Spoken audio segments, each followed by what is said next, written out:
Hello and welcome to Board Stupid. My name's Wayne. And I'm Matt. And this is our review Of Arcs. You may have heard of this game.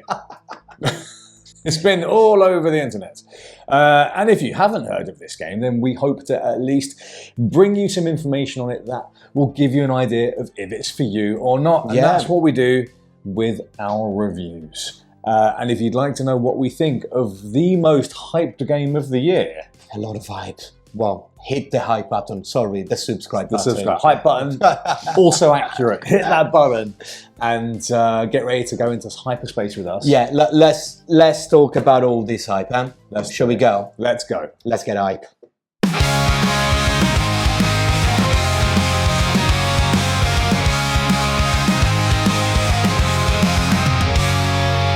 Rolling dice, feeling nice. Cardboard dreams and game schemes. Click subscribe, it's a vibe. Board Stupid's all we need. Board Stupid, game reviews for you and me. Board Stupid, here's what you should play and see.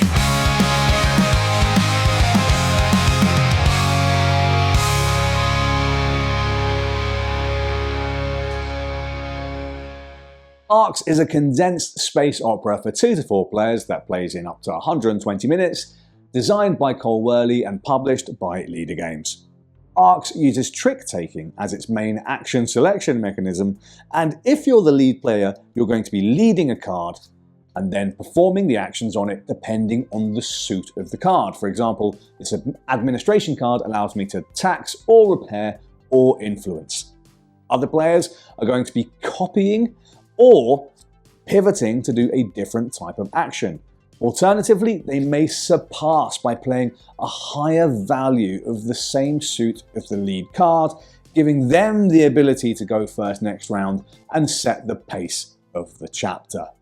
Other things that you can do with your cards could be to move around the map, exerting your power, or battling other players, destroying their ships for the warlord ambition, or potentially putting influence on the court deck, thus giving you amazing powers, potentially for the rest of the game, unless someone comes in and raids you for those very cards. After all of this battling and all of this jockeying for position and all of the declaring of ambitions, it's the person with the most power or victory points that will be the winner. Okay, let's start saying that the box that you can see here next to us is the Blighted Reach expansion box that was actually part of the All-In pledge when Arcs came out.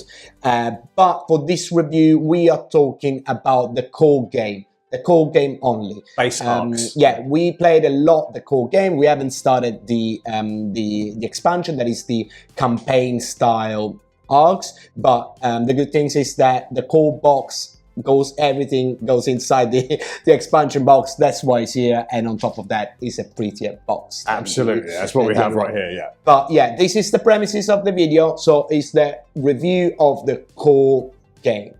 Now, let's start talking about the hype that was around this game and why it's been the top 10 hottest games for a while now. Yeah, absolutely. So, Leader Games is a company which has Wehrle as one of the key designer, I guess, for that company, and he has designed games such as Root, which is one of our favourite, if not, well, at present, our favourite game ever.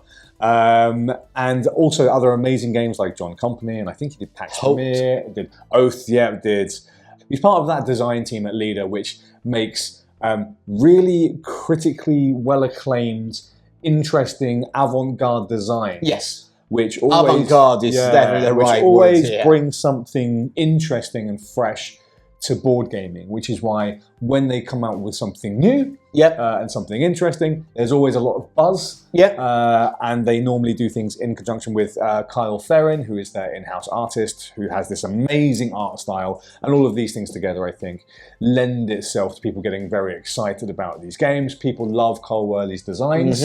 And when he comes out with something, again, do they love it? or most of them love them. Some of them don't really go along very well. That's why I think there was a lot of buzz about this game, because it's one of those. Both the designer, Leather Games, and they do a lot of like what in the UK we will call a Marmite games. So games that you love them. Really don't like it's difficult to be in the grey areas. Yeah, it's quite a challenge to feel. I kind of like this. Yeah, you're with Leader Games designs and Cold Whirly designs specifically. It's very much love or hate, I think. And this one, spoiler, it's nothing different. Yeah, it is. It's quite a Marmite game. And I think if you look at, there are quite a few reviews of ARCs at this point, and lots of forum posts. If you go on Board Game Geek, there are tons of posts discussing this game, and all sorts of things about this game, which we'll try and dig into a little bit of it. But we're just going to give you our thoughts, our unfiltered thoughts on how we feel this game is. And we will go from there. Matt, let's start mechanically around how this game works. And we talked a little bit about it in the introduction, but this is ostensibly an action selection game that uses trick-taking as the expression by which you select your actions. Exactly. So when the first time that I heard about this game, when it was like a couple of years ago now, and it's like, oh, they're making a space opera with trick-taking. I was like, what? What? And until I actually played it, I was still like, how is this going to work? Yeah. It does work. It works. It does work. It works great. It works fine. Mechanically wise, very, very well. Yeah. Kind of like infuriating, frustrating sometimes. I get really frustrated with this game, but it does work. Plus, on top of that, let's put the area control, area majorities as well. The very simple mechanic for the battles. Yes. So again, it does work. I don't know how, but it does work. But they've done it really well. Yeah, and it's fascinating, right? Because there's a lot of things to think about with this trick-taking element, which is kind of like pseudo trick-taking. Yes. Because you don't necessarily win a trick of cards. What you really win is the chance to go first and lead the next hand, right? Exactly. To lead the next actions. And that brings with it a bunch of benefits, right? If you lead, you can typically dictate the flow of the play. You can typically have more actions than anyone else.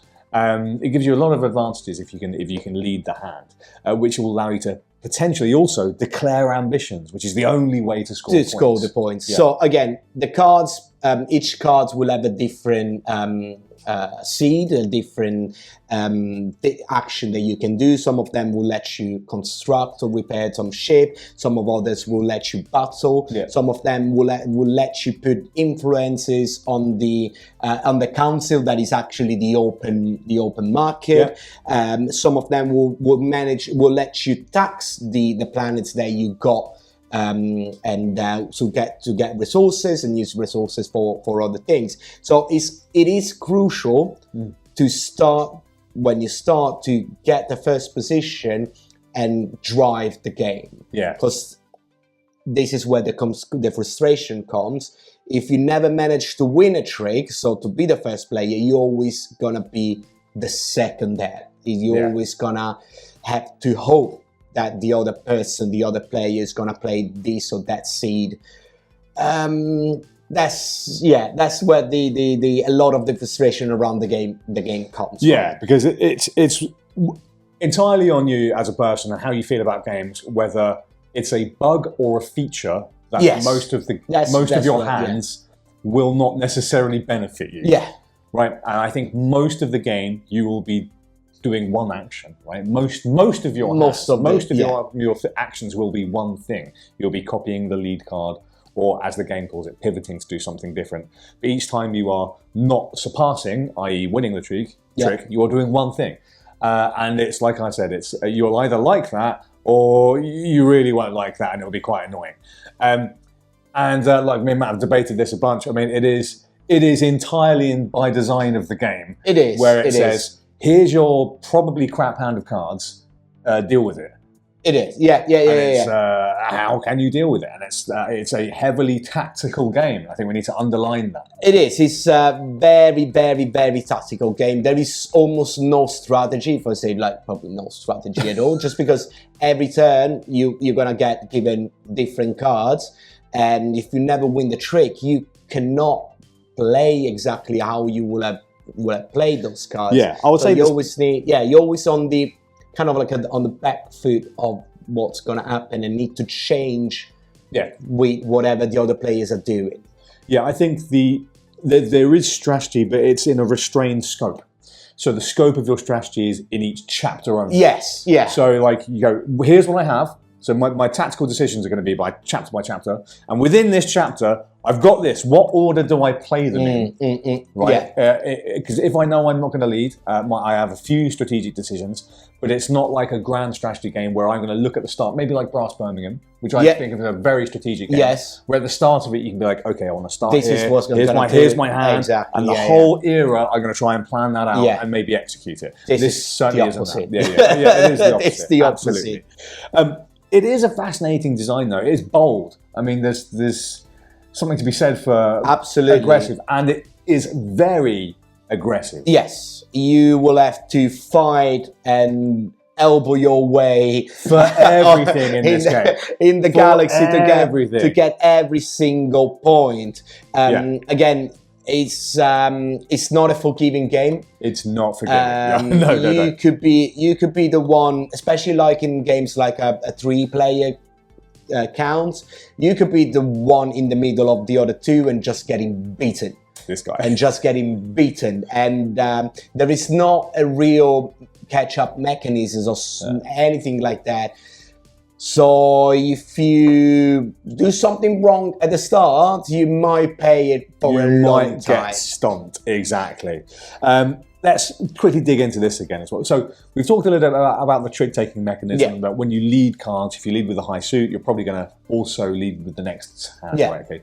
There is a mitigation for that, which is you can choose to play 2 cards and seize the initiative, but it does mean you'll be playing 1 less round than anyone else. So you discard 2 cards to get the first player mark, but you pay a very pricey cost because you're going to have an entire turn less than other people. And there are other mechanisms in the game there are some of the cards that will let you play an extra turn at the end. That means that potentially you could be the only one playing 2 less turns than the other player, and every single action is absolutely fundamental in this game. It's crucial. That means that even if you lose 1, you could be in a very bad position at the next turn. So, the catch-up mechanism is there, but it's pricey. It is very pricey. Pay it, So we'll talk a little bit about these ambitions, because as we said, this is the only way you score in this game, and it's entirely driven by if you can lead.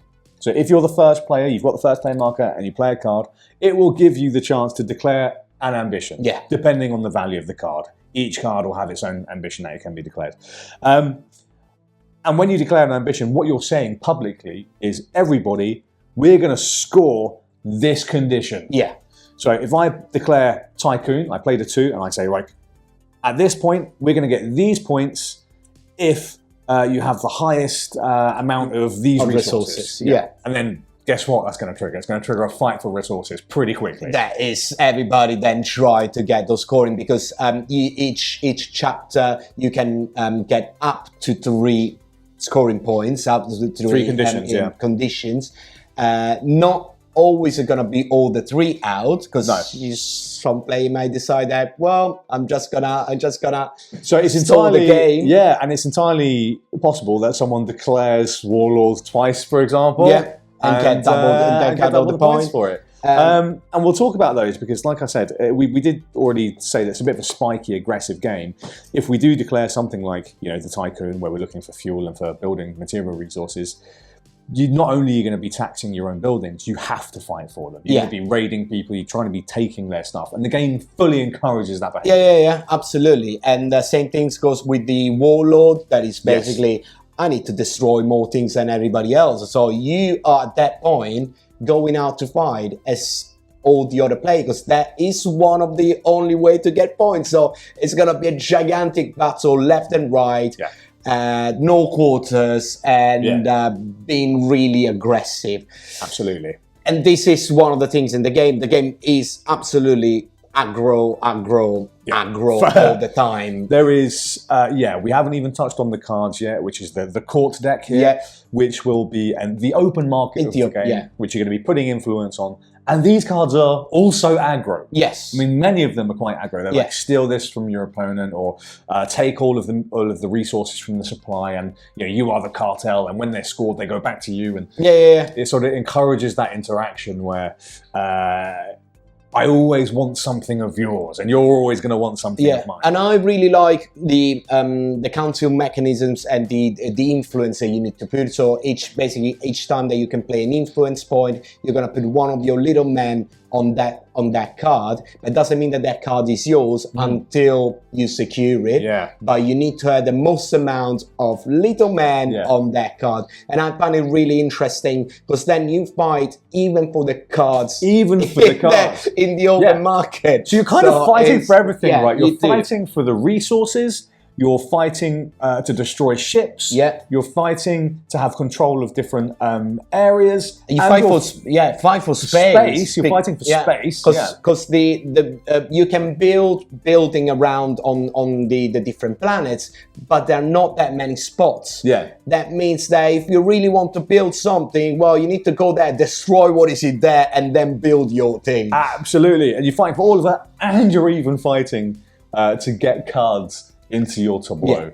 It's entirely built around it, and if you're not prepared for it, it's going to come as a bit of a shock. Yes. It's probably one of the most aggro game that I've played in ages. So you want to talk about the battle mechanism, because I think something that I don't know how well underlined it is, but I think it's fabulous. The combat in this game, when you are doing space combat, is pretty cool. So it's super simple. Each ship that you own and is in a fight will roll 1 die. Simple as that. The gimmick here is that you can choose between 3 different dice: the blue one, the red ones, or the orange one. The blue one is literally a 50-50. It's 1 shot or 1 miss. You can't go wrong with that. I mean, you can't go wrong, and most of the time, if you like me, you go wrong a lot of times. But the second die, the red one, will have different phases. Some of them will have 2 hits. That means that you can blast out 1 enemy ship in 1 go. And the other one started being like, okay, it's 1 damage to the opponent and 1 to yourself. Some of them will let all the ship in the other from the other player shooting back at you.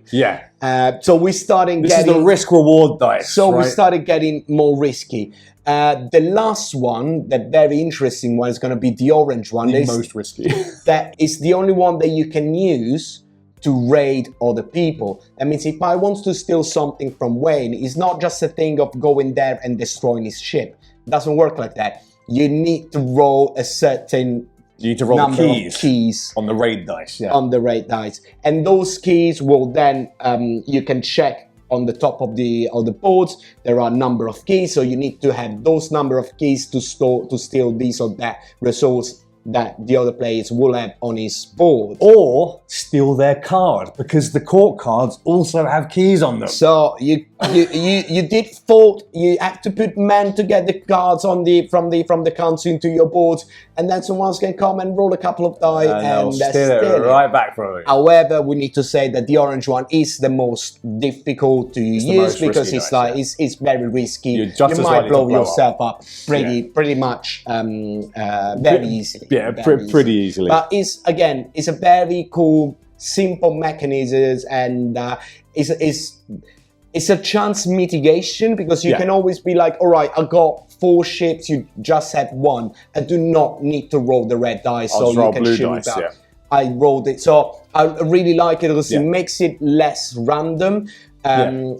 It's kind of like similar, not to say similar feeling to a simple combat as is in TI4, for example, but way more mitigated from the choose that you can make. It's more of a it's a contemporary take on that. It is, yes. A very modern take. Absolutely, yeah, it's a super, I think it's a great design. I think it's absolutely fantastic. It's probably one of the most, the things I like the most of the game is this combat system and how they make it feel modern. Yeah. And natural, right? Because the other player doesn't make any decisions, just the attacker. It's just so it's yourself, all done pretty simply. Yeah. So, Matt, is there anything else mechanically you want to talk about before we dig into production? For the rest, as we said, there is all this like area control where you need to have more ships in this or that system to control that system and making sure that you can tax that system. Or if you want to build more ship in that system, you need to have the control of that system. Otherwise, they come in and play damage and they don't really... That's not what you really want. There is a piece of movement and control, but again, the movement as well of the ships is dictated by the cards. If no one's moving, it's very difficult to start moving from one place to the other. There are a few things. Some spaceports will let you shoot yourself, catapult yourself from to the other side of the map, ideally. But otherwise, you're moving one space at a time, and if you're battling on the other side of the galaxy, well... you're not going to get there in time. You're not going to get there in time. Certainly not by the end of the chapter, that's for sure.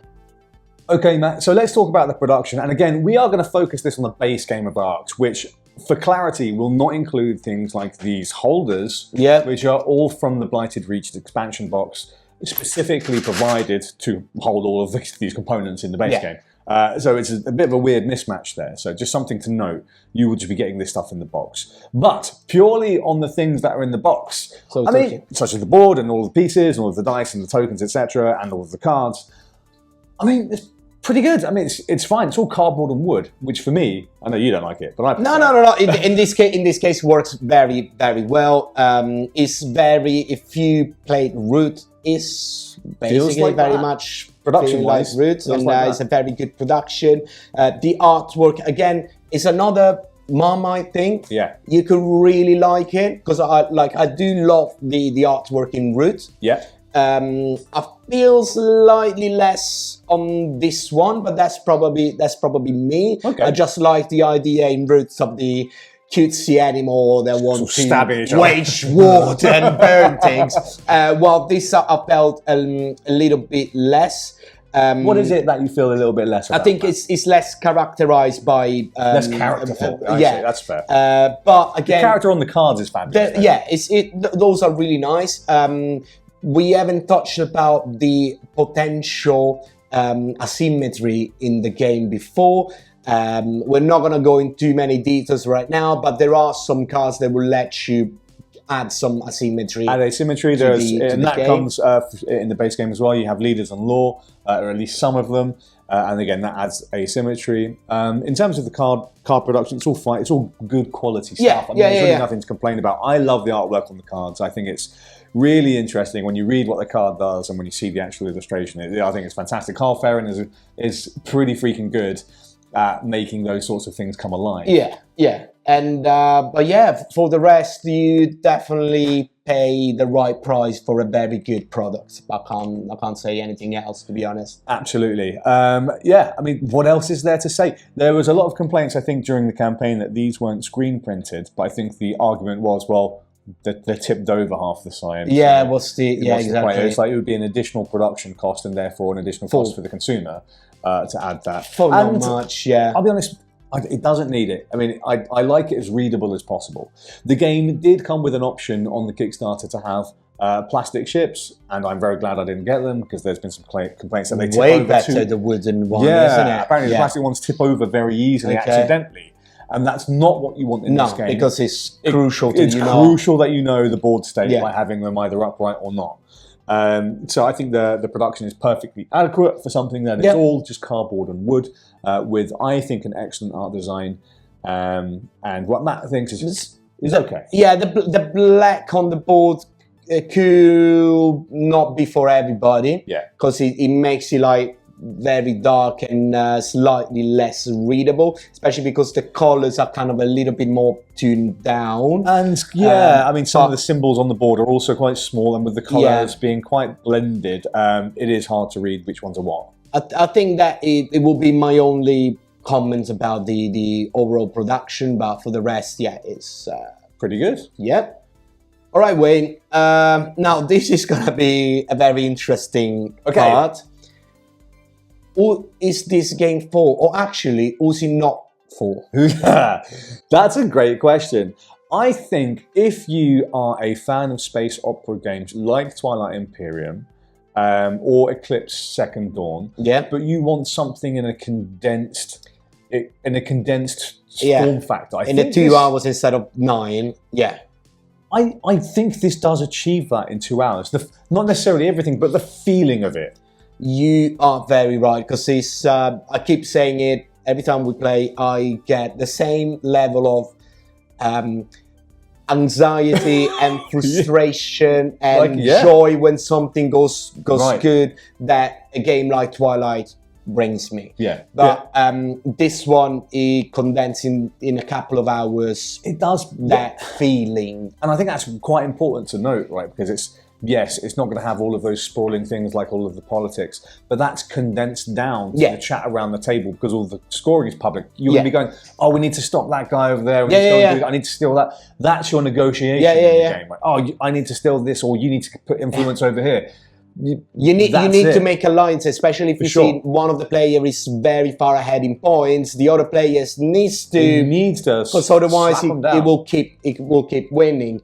And that brings me to the point where this game is not for. Yes. Is if you don't like very aggro game, this is not for you. If you don't like. It's not randomness, because the cards, again, you can mitigate or whatever, but if you get really upset with not being able to do exactly what you want to do, right? This is not a game for you. You gotta, if you don't like it, that you have to go into this game with the expectation, right? Yeah. I feel like I enjoyed this game much more when I went in thinking, right, everything could possibly go wrong, and just kind of go along for the ride, because all of your best laid plans could probably just go to hell. So you need to kind of just let the game kind of happen.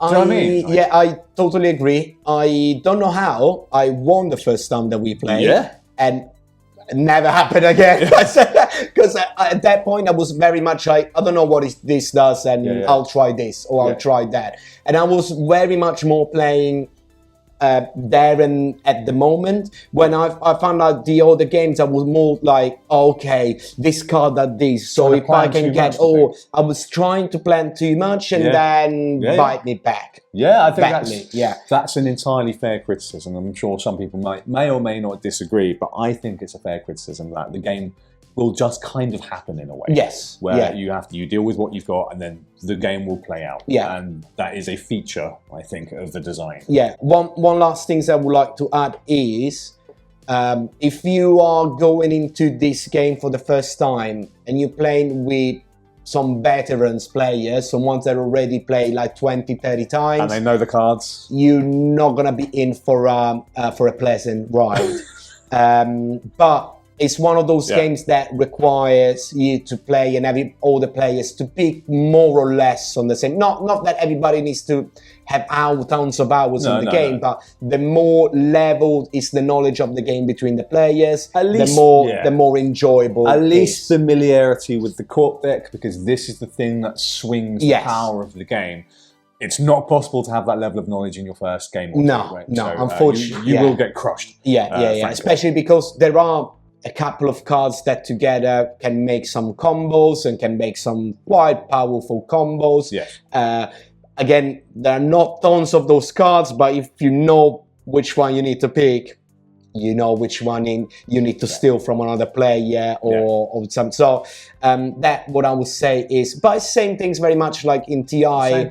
First time that you play, you're gonna get smashed. You're gonna get smashed, but that is what it is.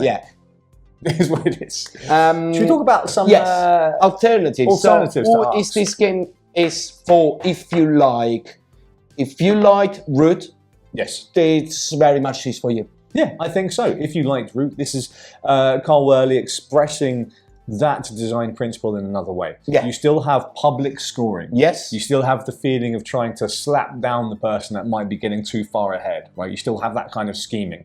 Where Root is more strategic, this is more tactical. Yes. Where Root is sort of less card-driven, more sort of player board-driven. Yeah. This is more card-driven. So yeah. it gives you these two different expressions in how Carl Wehrle designs games. But they're both really aggro, so I They're think both that's incredibly aggro. Exactly. So I right. think, and if, yeah, again, if you play Root and you're going into Arcs, you will have kind of things you'll be like, I kind of get it. You see where the designer is going and where he's coming from. Absolutely. So you will have those things. And other games that you will, if, as we said, we nominated, like, well, we talked about it like a million times already. If you're a TI4 fan and you want a distilled version of it, go for it. It's a different game, but you will get all the rage that you get when you play TI. You can get it all in the a couple rage, of hours. all the joy, like made more intense because it's a shorter time frame. You don't get to spread it out over 6 to 8 hours. Likewise, if you're a fan of Arcs and you're enjoying it and you've never played Twilight Imperium 4, I thoroughly recommend you go and find a group. And find a group, and yes, absolutely. Because you'll find that slightly stretched out experience with an emphasis on the political. Okay, Matt, it's time for the final thoughts on a very hyped, very debated game. And we've had endless chats. And we had too many talks. Too many talks about Arcs, about how we feel about Arcs. And it's indicative, I think, of the design principles, right? Yeah. It's not necessarily a bad thing that it is a provocative design. No, as I say, like, to you multiple times, I really wanted to not like the game. It's Matt's rebellious streak, mate. No, it's just like one of those things where, like, too much hype on something. I got that. Yeah, puts you like punk kid mentality. But the game is really good. It gets me frustrated and very like every time that we play. Yeah. And every time while we're playing, it's like, I'm not gonna play this anymore. And then as soon as we finish, I'm like, next time when we play, we're really gonna do this. And even say like, we set it up now to shoot this video, and I was like, maybe we'll have a game later. Yeah, right. So it is really my mind, and then I can't still make completely my head on it, because the question is, are we gonna be this hyped? Are we gonna like it this much in a year time? Yeah. I don't know. Well, something like Root, if you asked me like a year ago, I would say like yes, and today you ask me, do you want to play Root? Absolutely yes. Yeah. But that is a genre things as well, because that is the asymmetry, how that works. Yeah, different games. But that is what my question mark at the moment is. In 6 months' time, is this game's gonna see the table a lot or not? Yeah. Maybe not. It's hard. I mean, I think, and we discussed this briefly, that this game has a very high ceiling. And I think that's a good thing, because I think leaving each game thinking about what you could do differently is indicative of quite special design principle. When you're thinking, dang, I could have done this. Oh, I didn't know about that card and how it combined with this card. And actually, I could have copied here instead of pivoted. It's quite clever. And when I say quite clever, I actually mean it's really clever. Really clever. It makes me want to play it more. I 100% recognize that there are facets of this game that people will just hate. They will just absolutely hate everything about those facets. You got the randomness of the cards. Yeah. You can mitigate, but it's still. You've got the ruthless nature of it. Yeah, you have it's the aggro, fully aggro. Yeah, you have the fully aggro vibe of the game. And for some people, that is just a pure no. Yeah, right? because it is stressful. It's not a relaxing game. No, You're it's not in for a relaxing time. No, it's a roller coaster. Yeah. But I think all of those things are by design, and I do really enjoy it, Matt. But the thing that gets me about this game is there is not a guarantee that I'm going to have a great time when I play this game. Yes. Because sometimes when I play this game, I mean, look, it's just games, right? Don't take it to me serious. Just playing games. But sometimes I'm like, I spent 3 hours playing that, and I set it up, and I'm like, I just feel a bit deflated over it, and I'd rather let's play River of Gold and have a nice relaxing Euro game, and just where everyone scores points. Forever Home. I think we played Forever Home after this because it's rehome some doggies and feel happy, and everyone's happy. But it's important sometimes to feel uncomfortable. Yeah, and I think a game that pushes that tension and that stress also lends itself to great moments of exhilaration and excitement and amazement and oh my god, did that happen? And storytelling. And when you can talk about the game for the next week, do you remember when Matt did this and blew the thing away and won with the last points at the end? You're like, you can only get that through games designed like this. No, absolutely. And again, we now are used to what Leather Games does every time they got something out, and this is no exception. This is a fantastic game. So saying that, Wayne, would you recommend this game generally as a, should we say, is an expert game? So 100%. This is in the expert level, and I think that I 100% recommend this game. And Matt, I think I do recommend it as well. So it's a heavy recommendation from both Stupid. We debated quite a lot now if this game should get the seal of excellence or not, and we decided that we're gonna play the Blight Reach expansion, that is the mini campaign mode, and then we'll talk about that and we will revisit it. At the moment, it's going to be a heavy recommendation in the expert category.